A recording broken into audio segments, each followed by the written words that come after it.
Good afternoon, everybody. My name is Jonathan Cunningham. I'm Senior Program Officer here at Seattle Foundation, and I'd like to welcome you. Thank you to everyone who's joined us today. I want to begin by recognizing that Seattle Foundation exists on land that is the traditional home of the Coast Salish people.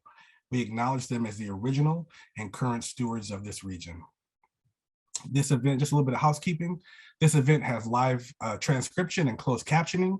If you'd like to turn this feature off or change the size of the closed captioning, you can do so by clicking live transcript at the bottom of the Zoom window. And we will also be recording this conversation so we can share it out with participants after the fact. This event is intended to be an open conversation. It is intentionally PowerPoint slide free. Rather, we aim to have and create connections and just see faces. If you have questions, please feel free to come off mute and ask. You can also add your questions or comments in the chat box at the bottom of the Zoom window. Someone's monitoring the chat. I am thrilled to welcome you all to the second of our In Conversation in Community events, which is focusing on our Black-led Joy and Wellness Fund. We did this last year and we're so glad to be doing it again. But before we get further into the chat, it is my pleasure to introduce and welcome our new president and CEO, Alesha Washington.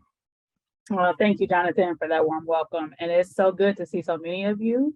I'm excited because this is my first In Conversation in Community event since taking the helm as president and CEO here at the foundation. So I'm glad I can share this space with you. And I think this event creates an incredible opportunity for us to hear from folks that are leading amazing work in this community, to hear from them directly so they can shape their own narratives and tell their own stories about the work that's happening on the ground. And I also think this space is an incredible learning opportunity and a call to action for those of us who hold resources and power and influence about the ways that we can continue to be of service and in support of this necessary and critical work that is taking place in our region. Ultimately, when I think about the work that we're doing with the Black Joy-led and Wellness Fund, it is that movements are led by people and people that are deserving of rest and care and healing to do the work that they do every day. So it is exciting that the foundation has launched this work through Jonathan's leadership and so many others to think about the ways that we can leverage this fund to invest holistically in the care and support that staff need. And this is a part of broader work that we've been doing at the foundation to be much more intentional about the ways that we invest in Greater Seattle's Black community.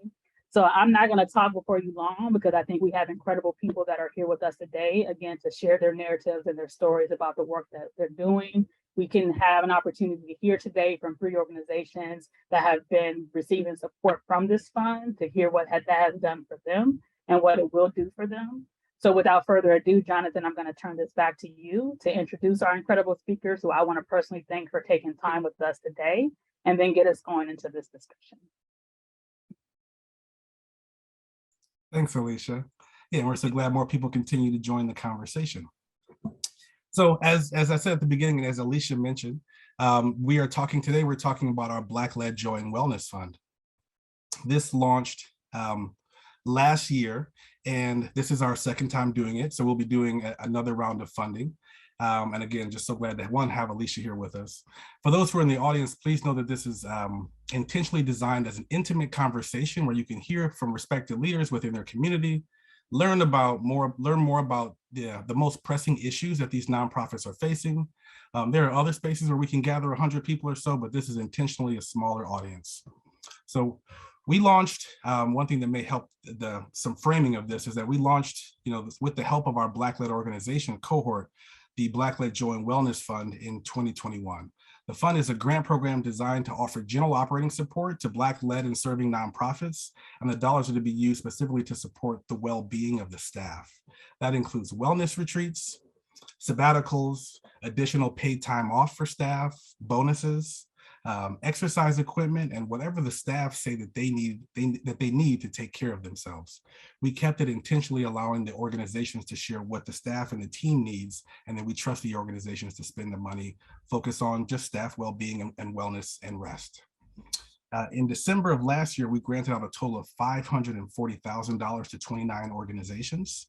Grant sizes range between $10,000 to $20,000, and every organization that completed an application got funded.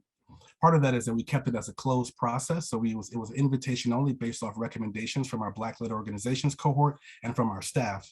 And that allowed us to, working with the current grant size that we had, to be able to fund every organization that applied, which we're very proud of. And 3 of those organizations have joined us today to speak about this funding and what they've done and why. And so why it's important to invest in the physical, mental, and emotional well-being of staff at Black-led organizations.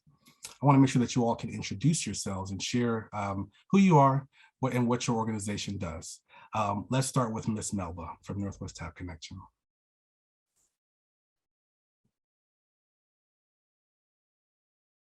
And Ms. Melba, you're on mute.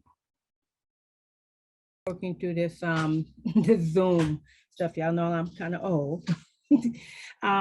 So my name is Melba Mitchell Ayco, and I'm the Executive Director of Northwest TAP Connection, a race and social justice oriented studio that is located in South Seattle, with really a vision and mission of closing the gap for underserved BIPOC communities, with an emphasis on providing job opportunities for BIPOC artists that create pieces that are very relevant to our past, our present, and our future.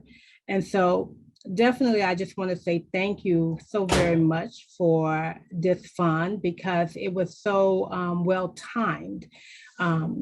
During the time of COVID, Northwest TAP Connection, definitely we had to change our operational procedures and all the way down as to how many children were able to come into the studio.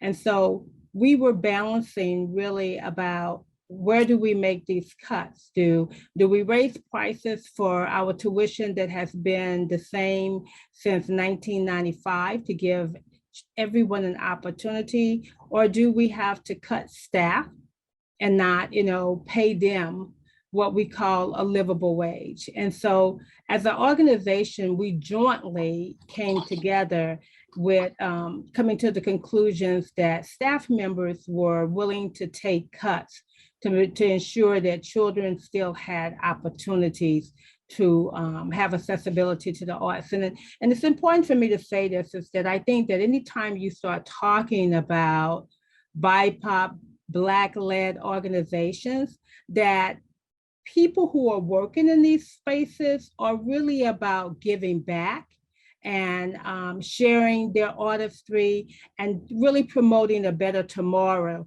And only that can happen through generational defining, okay? Which means that I can impact you as an adult, but I can actually mold a young person who comes into Northwest TAP Connection at age 2. So with that, we jointly, took cuts from what we normally would have paid, because now instead of having 12 kids in a room paying tuition, we could only have 5 based on the guideline.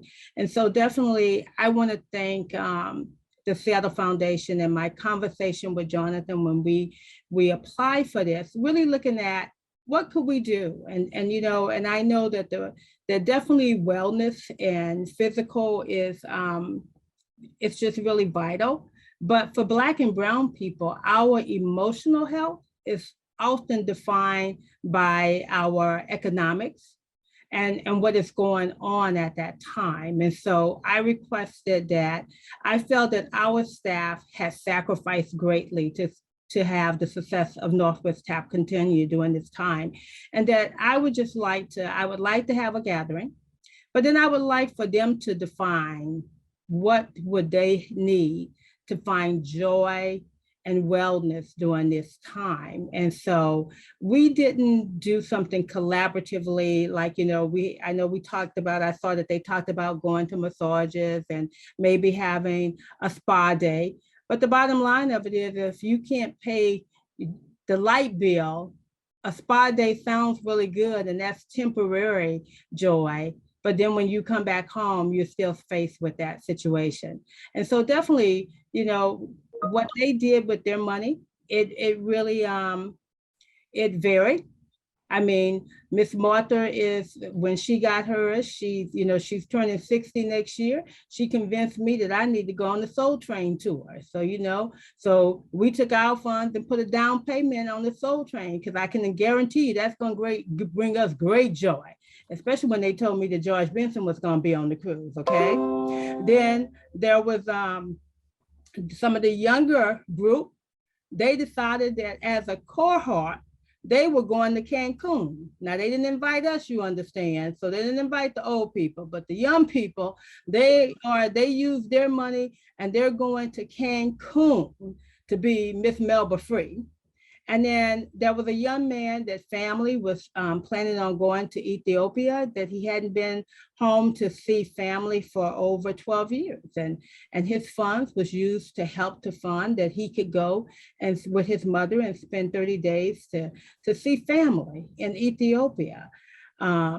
There were others that, I said, hey, you just need to let me know what happened. But it was amazing because we're the young man that's been in school and that came back and was really helping us here and really committed. And when I sent him his money, he said, it came just in time. And I think that's a critical piece, is that with Black and Brown communities, that the staff that I have at Northwest TAP is a very committed staff. I couldn't ask for anything better. And the choices that they make are very wise. And I felt very strongly that with this grant, they needed to have the authority to decide what they were going to do. My daughter, who was there, she used her money to have a weekend trip with her children, because it's been so much work, and just having with her family, her husband and her 3 little ones, they went to Disneyland. And when the grandbabies came home, all they could talk about is what they saw at Disneyland.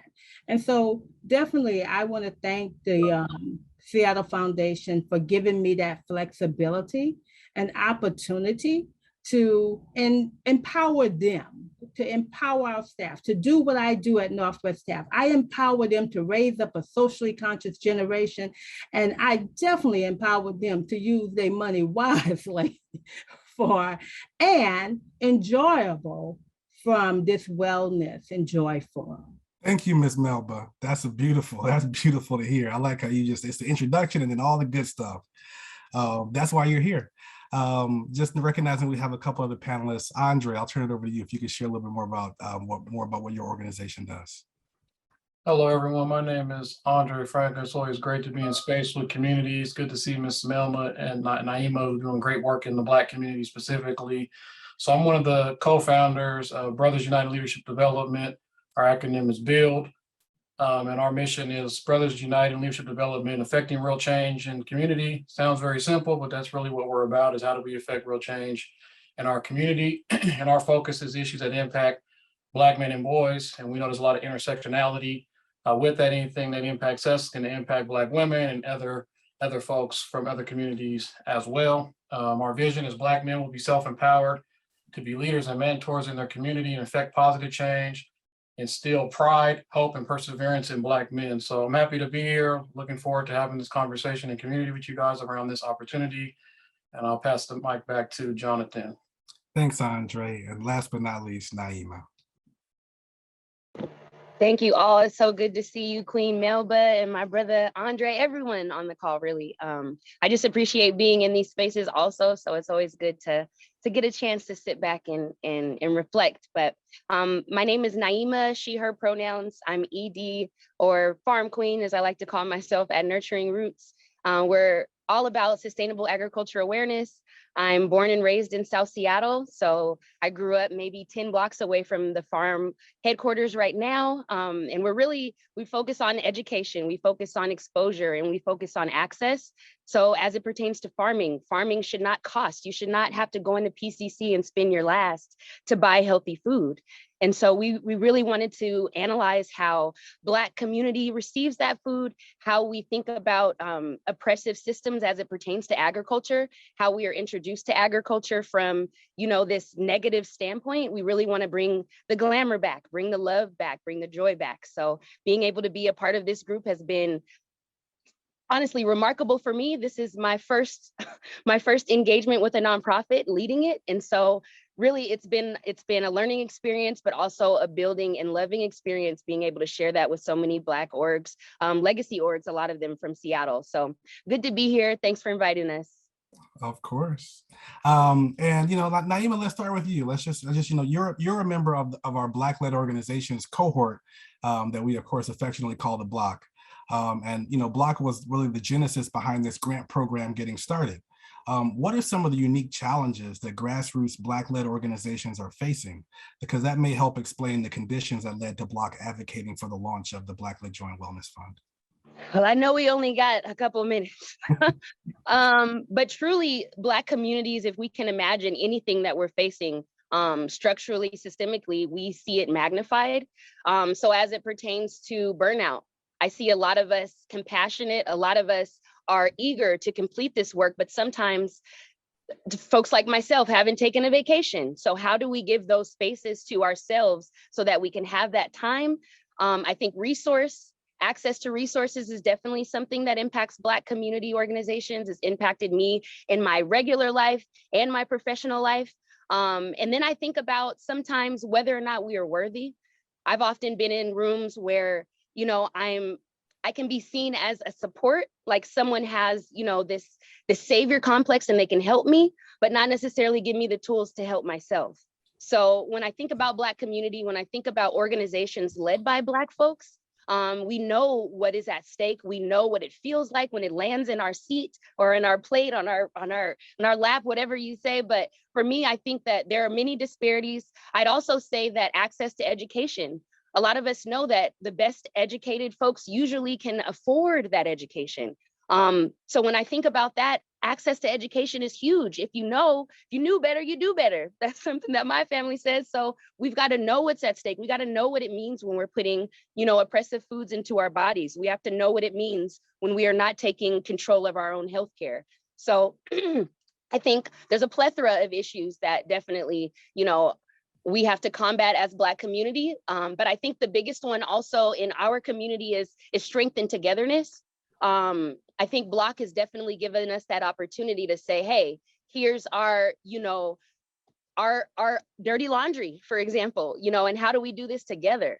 And how do we share it? And how do we be transparent? And how do we heal together? So I think that's one of those things that has been divisive for Black community, is the separation, trying to create silos. But I think that's a strength that we've been able to draw on it with Block, and also this Black-led joy, just being able to hear other organizations and how they've been able to find that joy. It's like we've needed that so much. So yeah, I've been very appreciative of this opportunity. Being a young ED also, I think learning from a lot of our elders, I think being able to have that Sankofa experience, that's tough sometimes, the intergenerational learning. So I think really Black community needs to be all together. We got to strengthen, these voices by lifting them up together. But yeah, that's what I'd share, Jonathan. Thank you. That's beautiful. That's good. That's good to hear. And you're doing a great job as a young ED. We're really proud to be supporting your organization and your work. Just keeping the conversation going, thinking about the other panelists. What were your first thoughts when you heard about the funding opportunity that was focused purely on providing joy and wellness to the staff of your organization? Let's go with Andre first, and then Ms. Melba. Yes, thanks for the question. And we don't necessarily have staff. We're more a volunteer-based organization, but like same stuff that Nyema outlined, burnout, all that stuff. People are trying to, and one of our members says the action can be distraction. Sometimes we're so focused on trying to fix things that are going on in the world that are out of our control, that we spend a lot of time building relationships with among each other. So to have a dedicated resource to be able to do that and build equity in those relationships, we have a lot of resources within our community. What we don't have is a lot of time, especially when we're combating systems like capitalism, when we're trying to pay the bills and keep the lights on and keep things moving. We don't have a lot of time to just slow down and just be with each other and build relationships and build equity in those relationships. And that creates issues, like Nyema outlined, like with mistrust, because we don't have, or when funky things happen, because in any relationship, personal, business, or whatever, funky things are going to happen, right? That's just no good without bad. There's no bad without good.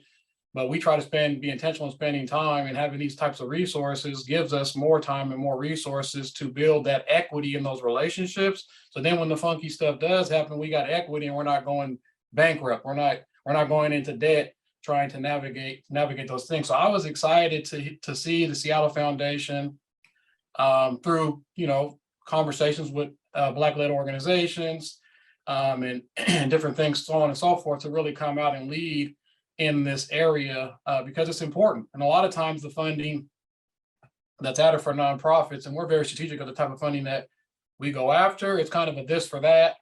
And sometimes, to be honest, sometimes it's kind of an abusive behavior, because sometimes the funders are the exact institutions that they're asking us to fix, and then they're managing those funds. And it's like, well, you guys, your budget's $1 billion a year, and you can't solve the problem, and you're going to expect us to do it for $250,000 or so on and so forth. So it's good to see that, hey, here's some money, let us get out of your way. You guys decide what you want to do with it. You guys know what's best, what you guys need. And it really spoke to us, because that's really what we focus on, is interactive, fun, Black joy-led events. And then we overlay information on top of those. So my background is in recreation. So really getting out and having fun and doing fun interactive stuff, and then sprinkling in the voter education or employment law or whatever else that we need to sneak in the other information that's important for Black folks to have access to: health issues, health disparities, so on and so forth. But really our main focus is, how do we bring people together, especially in the face of gentrification? How can we come together in historically Black communities, South End, CD, West Seattle, and bring people together? And then, so this was a great opportunity for us. I'm glad that Seattle Foundation is leading, hoping that other folks will get on board and start creating funds to give to community, and kind of get out the way and let us do our thing. Trust us to do what's right with the resources. I like that. That's helpful. And Ms. Melba, what about you? What were your first thoughts when you saw this funding opportunity shared with you, which is focused on providing joy and wellness to your team? I'm gonna be straight up honest with y'all. I've thought to myself, finally, Black and brown people won't have to be the poster child for the word resilient. Because when you think about that word resilient, it's always about how we were able to endure enslavement, how we were able to do this, how we were able to endure Jim Crow. But to suddenly find a foundation that says, hey, I want you to have joy and wellness. That just hasn't been a narrative that's been a part of our history. So for myself, I had to do a double take when I looked at it and made sure that I read the fine line. So I want to really thank the Seattle Foundation, because I will say that in my experience with the Seattle Foundation, there has been a lot of trust, that when they give out money, they trust you to do the right thing, okay? When they gave this money, they trust us to know what we needed to do for our organizations. And definitely, I like the word resilient. I think I have a lot of it, but occasionally I like a little bit of relaxation.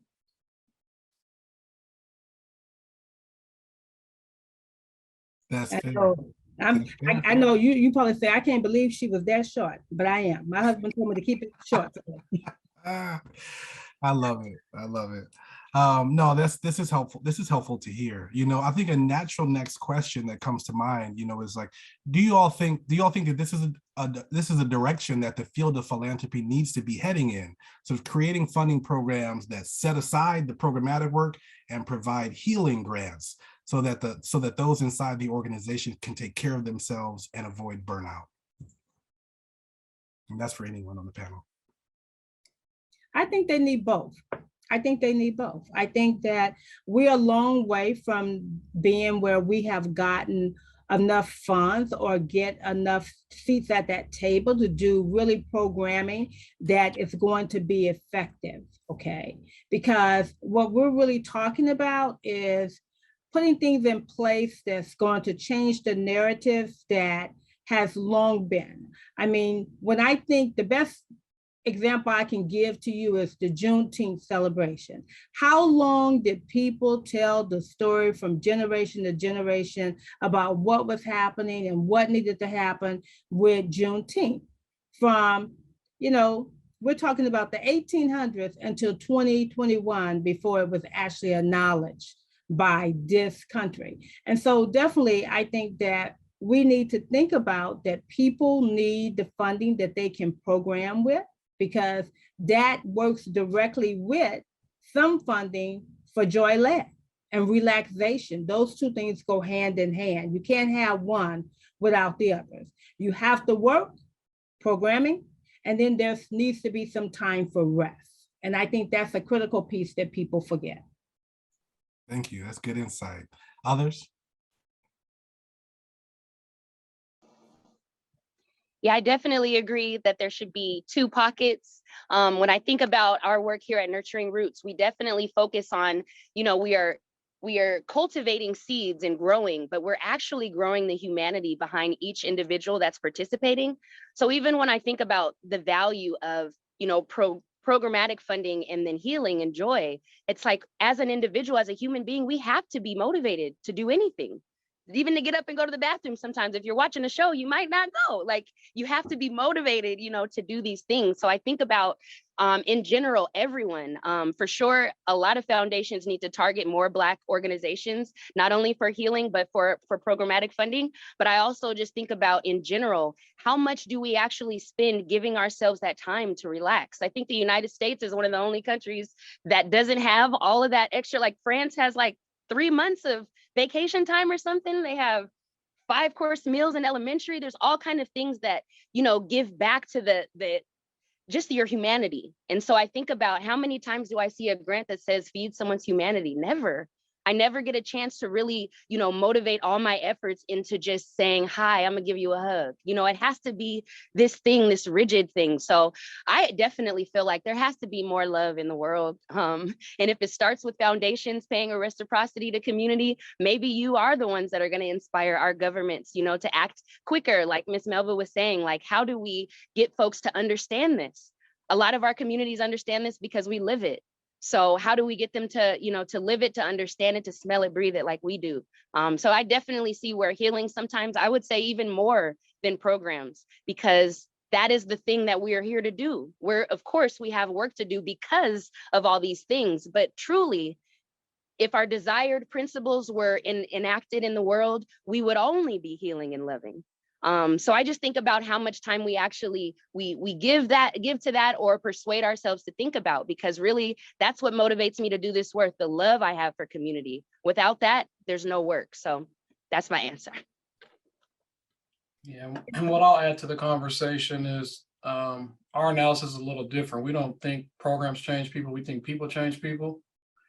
And sometimes we want to fund programs or best practice. A lot of times those best practices are built on a specific individual and the way they're implementing that program. So programs are important, but program dollars, specifically when a funder is saying, hey, this is what you need to do with these resources, or these are the types of programs that you need to run, we're more in alignment with saying, hey, we need to do general operating funding to fund the organization for the work that they're doing, and let them choose what type of programs and activities and events that they do. And I've seen Seattle Foundation, Group Health Foundation, other foundations are leading, are starting to move that direction to give general operating resources. But the short answer is yes, we need more resources to have Black joy and love and happiness and healing and all that good stuff. We need to definitely have resources specifically targeted for that. But I just wanted to give a little bit of what our analysis on around program and programmatic. And I guess the reason our analysis is looking back at history. A lot of these funds around education and incarceration and homelessness haven't really moved the needle very far. There's been millions and millions of dollars that's been injected into programmatic around these issues. And I mean, specifically in Seattle, it's actually getting worse in a lot of those areas. And so I don't necessarily think that foundations, government, or whoever should really be dictating what communities should be doing with the resources. Like we talked about, we should give community the resources that they need, trust that they know what they're doing, and get out the way. And, we can have checkpoints or whatever, but, get out the way and let them do what's best, instead of tailoring the resource to whatever the hot topic is at the moment. Thanks, Andre. That's good.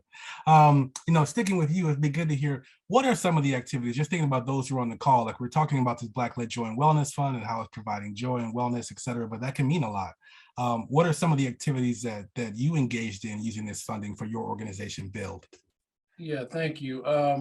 So we're intergenerational. So we got, teenagers all the way up to folks in close to their 70s in our organization, on our leadership team. And like I said, we're a volunteer organization, but we take everybody's voices.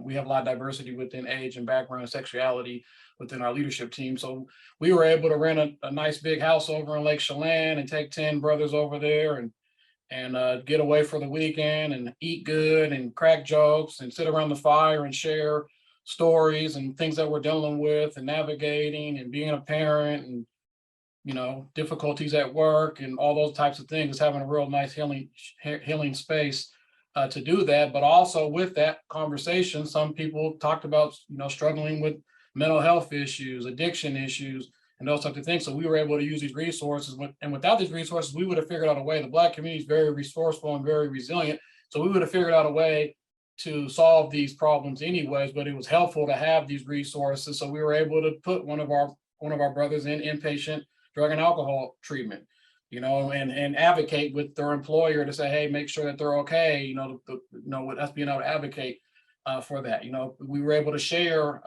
organizations like MEND, who has discounted mental health services, which is located in South Seattle, and say, hey, if anybody, any of you brothers want access to this, we'll use these resources to pay for that.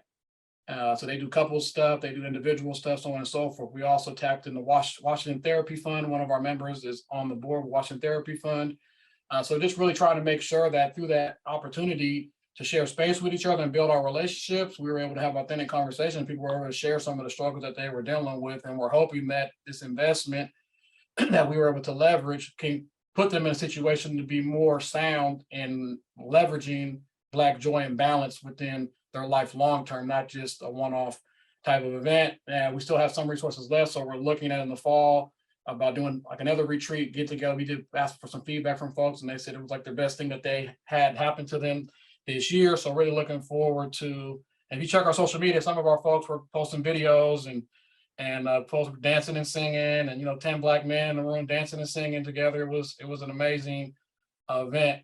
So really looking forward to continuing to do this type of work. And like I said, we were already doing this body of work anyways, but it's nice and it's refreshing to have resources dedicated to where we don't have to figure out how we're going to cover the cost of these activities and opportunities. Thank you. And Andre, one of the things you shared is that you're going to find a way to make those things happen when you can, but it's nice to not have to come out of your own pocket and that there's resources available that can just kind of cover and support that. That's good.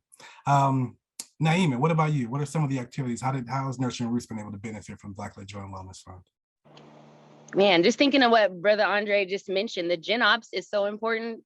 But yeah, I fell into that mold of a nonprofit that was trying to fit the needs of these grant applications. And it was like, I can't just form, you know, our program based on that. So I just wanted to echo, I feel that completely. But yeah, for Black Joy and Wellness, our organization, we wrote to go to Africa. So everyone in our organization has never been back. And so being able to feel where our ancestors or some of our ancestors may have originated, we really wanted to be able to offer that. Some folks didn't have a passport, so being able to purchase those. We decided on our trip right when COVID decided to stop air travel again. So the second time around, Emirates said we could go to Kenya, but they wouldn't bring us back. And so unfortunately, we weren't able to take that trip. We were able to retain some of those funds. So we lost some in the air trip travel cancellation, but a few of our staff or our contracted employees were able to take some time off. So we have a parent and our young person, they were able to just explore. I think they went to Selma, I think. So yeah, being able to go on a trip, that was a domestic trip. We were able to help out someone who was making his first down payment on his condo that he was purchasing. So he was, you know, behind on a few bills, but wanted to make sure that he could actually meet the needs for this down payment. So he put a little on that.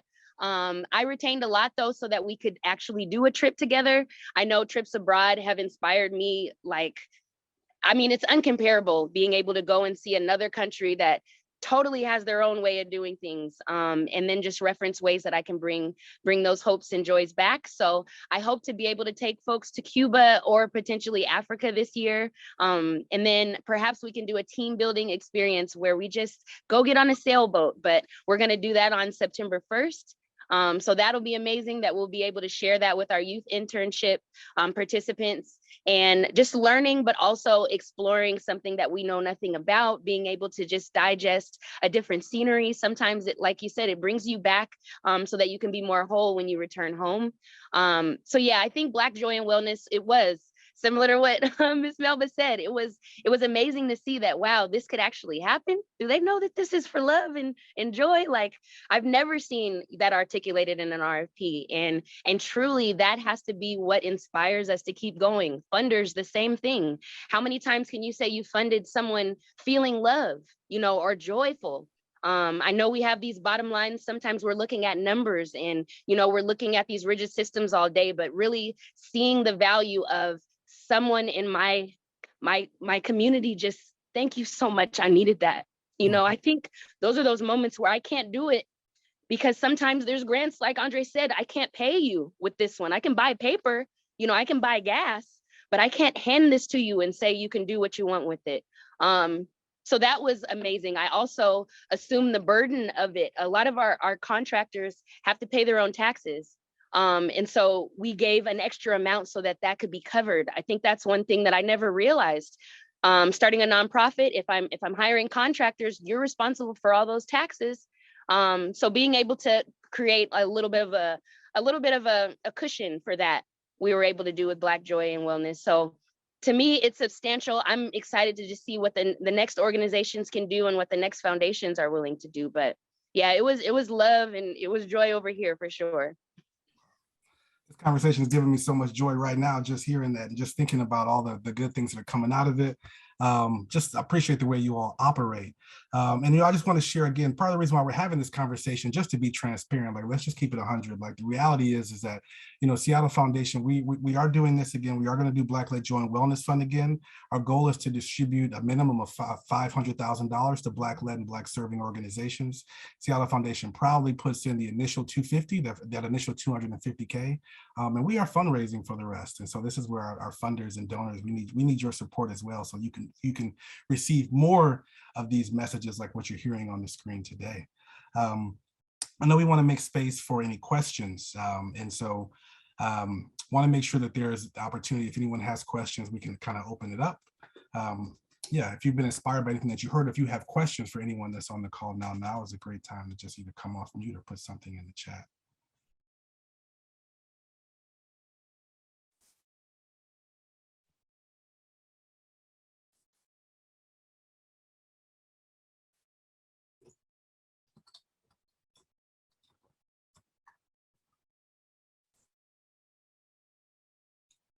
I'm seeing one coming now.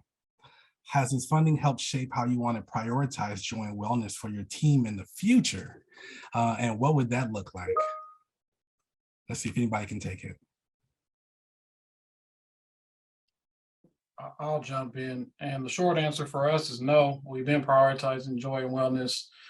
But like I said, reiterating, it was helpful to have these resources so we're not coming out of our own pocket to make these things happen. So yeah, so we're thankful to the foundation, thankful to the folks who've donated resources to making sure that uplifting of Black joy and wellness and happiness is a priority.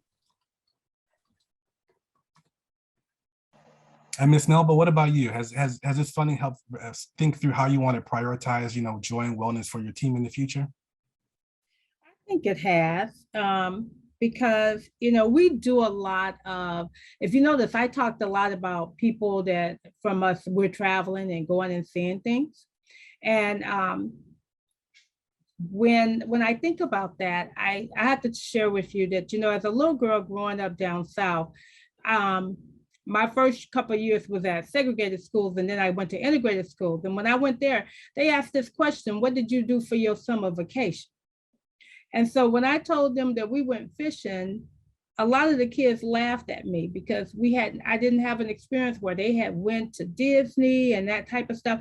And I learned very quickly that I started to lie about where I went on my summer vacation. I would watch the Walt Disney and write up about I went to the Grand Canyon. And you think about those things as what's happening, how that affects, and what we do with our contractors or our employees are directly linked to their staff and their families. And, when my daughter told me that she was taking her kids to Disney, I thought to myself, well, they're going to have a memory that even when I listen to Andre talk about these men dancing, they have these memories that even though there might not be every day is a good day, and they have bad days, they can reflect on those memories. And then they don't have to be like Miss Melba, who lied for at least 5 years, talking about she done went to the Grand Canyon, Niagara Falls. And then when I finally got grown, that was my bucket list to go to all the places that I lied to about. And I think that for Black and brown people, a lot of times we just don't have that funding to do those type of things, and that the availability to use it and include our families in it is critical about, and for ourselves to see things that when I first went out of the country for the first time, it was just, and to see people that look like me and talk like with my grandma and the food that we have, that was so empowering, because we are a very small percentage of people in the United States. And to visit somewhere and see that it's bigger than us, I think that we need to think about that. And I encourage that, even, as we talk about, if you're traveling, I heard this young lady talk about getting passports, because a lot of times when you're trying to get young people and Black folks out of the country, you got to go through some hoops, especially if they're young, to get a passport. I mean, I spend the whole week at the courthouse trying to get authorization for young people to get passports and say that I know who they were and that type of stuff. So definitely, I think these are experiences that this grant allow us to experience joy in whatever way. And I would love to see it continue, because everyone has that need for that joy and what gives them. And then when we get into bad days, we can remember when. I remember when I was at this place. I remember when I went to this. That those are memories that they'll keep with them for a lifetime. That's good to hear. And what about you, Nyema? How has this impacted, as you think about the future and the ways in which you want to prioritize joy and wellness for your team? I think it's opened a doorway for us to even articulate it in our narrative statements when we're writing about, generally, what do we need? Occasionally, I'd mentioned that, we have the amazing team members, they're volunteers, so it would be amazing to hire them full on. But I never talked about, what does that mean, being a volunteer and having that strain or having that passion to keep doing this work despite being able to receive compensation.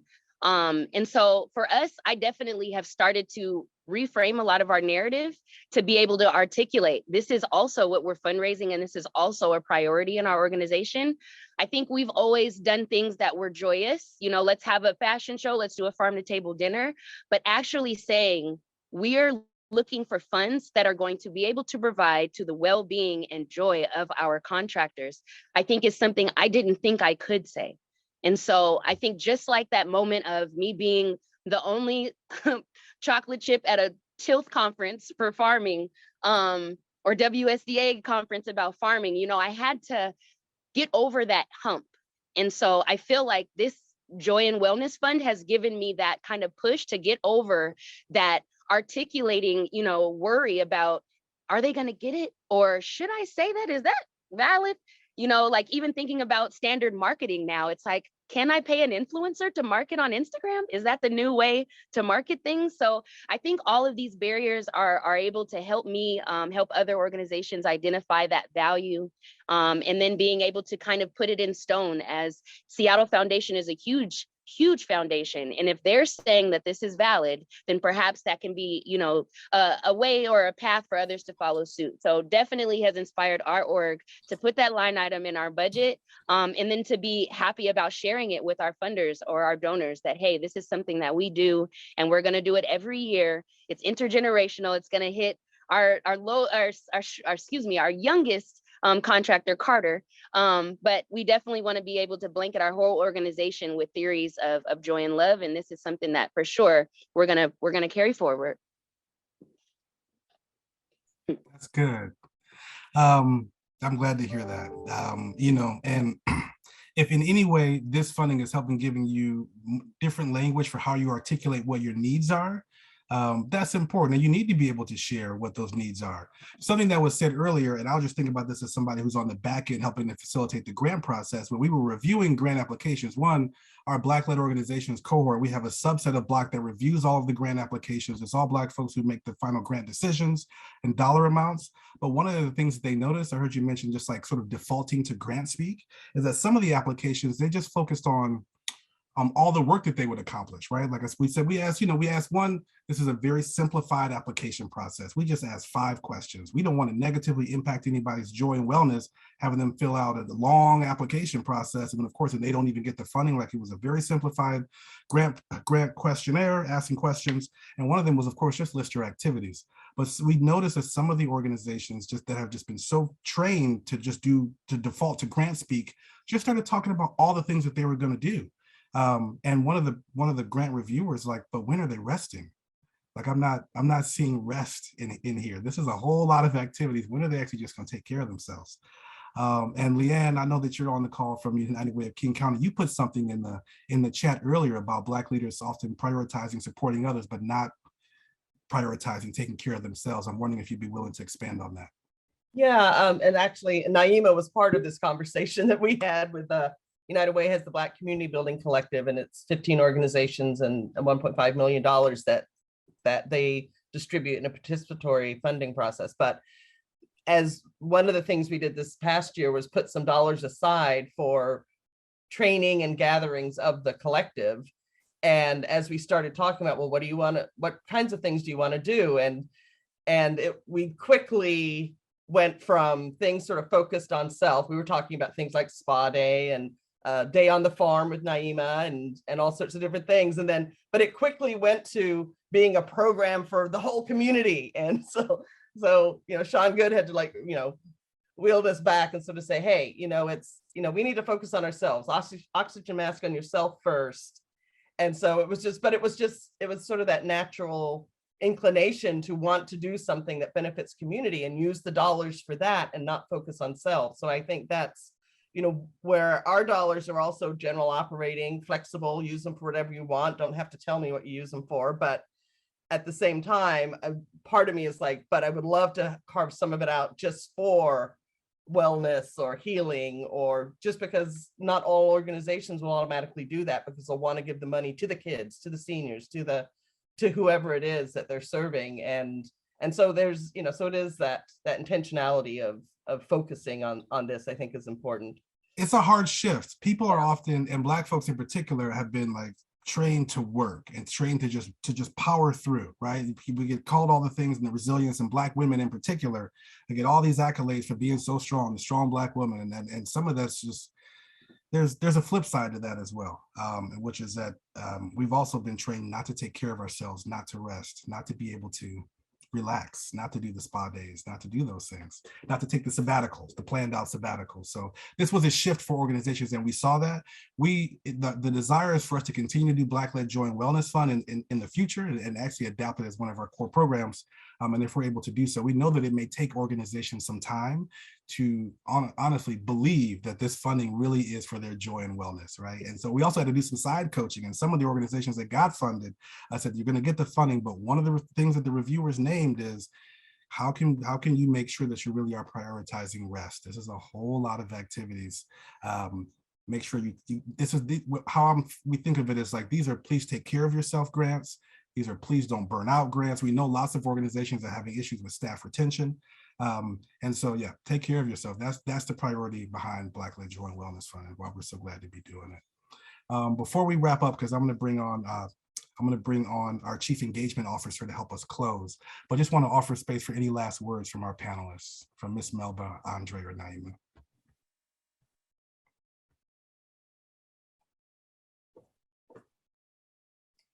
Thank you, Jonathan. Thank you for, being available, and thank you for being an advocate for us, because that, sitting at that table, we are so busy with our organizations, we don't get to sit at the table. And to have someone that's sitting at the table, that's speaking on our behalf, means a lot. Hamilton's coming back to Seattle again. And when I saw it originally, all I could think about is I want to be in the room where it happens. And so often we are not in that room. And to have someone who understands Blackness, understands the history and legacy is so important. So I thank you, because even when we had the phone, when you called me for clarification, you know what I mean? It was like, okay, let me explain to you, you know what I mean? But it was like, and you was like, okay, I get it. And that is so critical, because if you are looking at Blackness through the lenses of white institutionalized spaces, it's not going to work, and you're not going to get it, because we ourselves have to, when you say we need to rest, it's because often we don't, because we've been trained to look through those lenses. So I thank you for what you just said, and that for us to rewrite the narratives and the myth of Black organizations. Thank you. Andre or Nyema, any last words?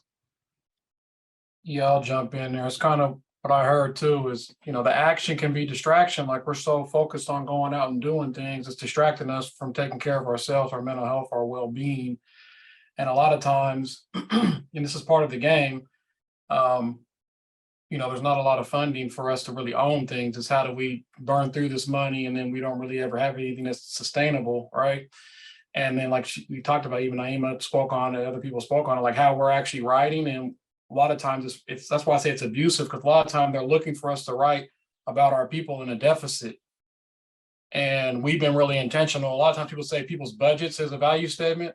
That's true, but also how you got that money is a value statement. If you're sitting there and disparaging your people, saying, we got to help all these people that got all these issues, and if you give us the money, well, somehow we're going to magically solve this problem. That's not the lane that anybody should really be in, right? So just really encouraging folks. And, Jonathan, we've been interacting with each other for a few years. Like we've been pushing that agenda in our applications, making sure that we're not, and across the board, really making sure that we're not the issue. The people ain't the issue. The systems that are working the way that they're designed to work are the issues, but there's no funding to really course correct those systems. It's always about saving the people. And so that ties into the action can be distraction. So that's kind of like the larger conversation. Analysis really needs to change. And when you're dealing with capitalism, sometimes these nonprofits are people's jobs, and they got to do what they got to do to keep the lights on and pay the bills. So I just wanted to add that to the space. And one, I think it's a great opportunity that you guys are leading the way to make this happen, and excited to see what comes from this, from not only you guys, but from others. Love that. Thank you. And Nyema, any last words?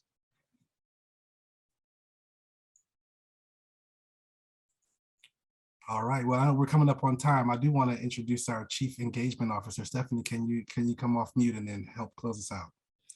Sure. Well, first I want to say thank you to Miss Melba and Nyema and Andre for bringing the joy to us today. My heart is full. I appreciate all that you're doing. I appreciate that you're taking the time to rest, and that you're taking good care of the folks who are in the trenches alongside you doing this work. I also want to acknowledge and thank our funders who are here. When we put the call out last year, many folks answered, and we were more than able to match the $250,000 that we invested as Seattle Foundation. And so I want to thank all of those who joined us today, who wanted to join us today, who weren't able to for whatever reason. We want to acknowledge their support. And I also want to echo what Jonathan said. We're going to do it again. We heard from our speakers today how important those dollars are, and we want to be able to bless other organizations to be able to take that rest and respite. And so I thank you all for being here. Thank you to the staff who helped make this happen. And I wish you all a good day. I wish you all the joy you can handle.